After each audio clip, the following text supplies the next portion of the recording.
What's up everyone, my name is Will and I like to talk about music, and today I'm going to be doing a review of the classic album from Simon and Garfunkel, Bridge Over Troubled Water. This is the fifth and final studio album of Simon and Garfunkel, the famous acclaimed singer-songwriter duo of Paul Simon as well as singer Art Garfunkel. Let's just talk about the freaking music, because goddamn, sounds pretty good. It's pretty good, okay? Starts right off with the title track, which is just absolutely a remarkable piece of writing in my opinion. It has these comforting lyrics with this sublime vocal performance, and not only is the chord progression amazing, not only do I find the lyrics really gratifying and comforting overall, but the slow burning progression of the track could not be any better. It's such a slow and gratifying progression that leads to such a immense build toward its final moments as well.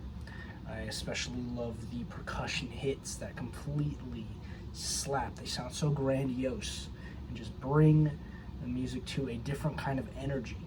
It just unleashes this power that you didn't think was going to come from the first leg of the track. And I really love what Candor Pasa does as a second track here.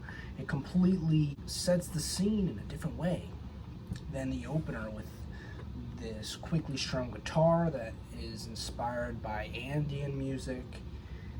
And it actually happens to be a cover, but the lyrics were written by Paul Simon. It seems to be inspired by world music in this way, but it's such a low-key track that is kind of sleepy but also really immersive.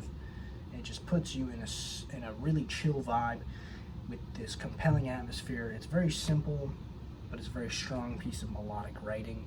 One of the bigger hits off of this album comes on Cecilia, which has these love-sick lyrics that ooze a great amount of heartbreak. You know, certain songs in this lane that are getting popular like this, usually they seem like they could be, you know, a little bit corny, but this one feels more light-hearted than it is tacky to me, with these really heavy grooves in the instrumental led by this heavy percussion section. I think it's also a very intriguing instrumental and another contrast in the track list. It feels so much different in the way that every track feels so distinct so far instrumentally, even in the song topics as well.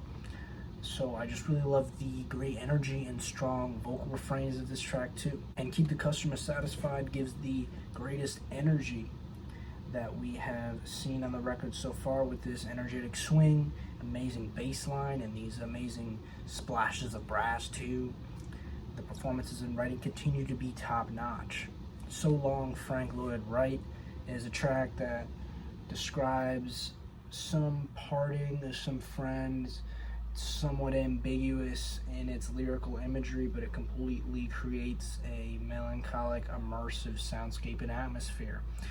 The minimalism of the track in terms of its lyrics, its instrumentation as well, convey this feeling of sadness after the departure of a friend.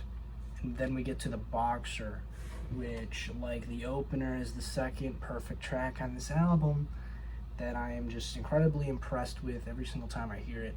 It has these fantastic bits of storytelling that are sensational in the way that they describe a come-up story of someone who came from low economic status and somehow became this boxer, this fighter, and it's like this big underdog story, but it comes together in such an amazing way, especially as the acoustic instrumentation just swells on the track, creating this amazing atmosphere. And then towards the end, you get an amazing outro that just completely caps off the track in an incredible way, with the use of strings coming in, just bleeding in, and then you get this subtle surge of melancholy with these tuba stabs at the end. They're just so kind of bullet string, but also a very round, big sound.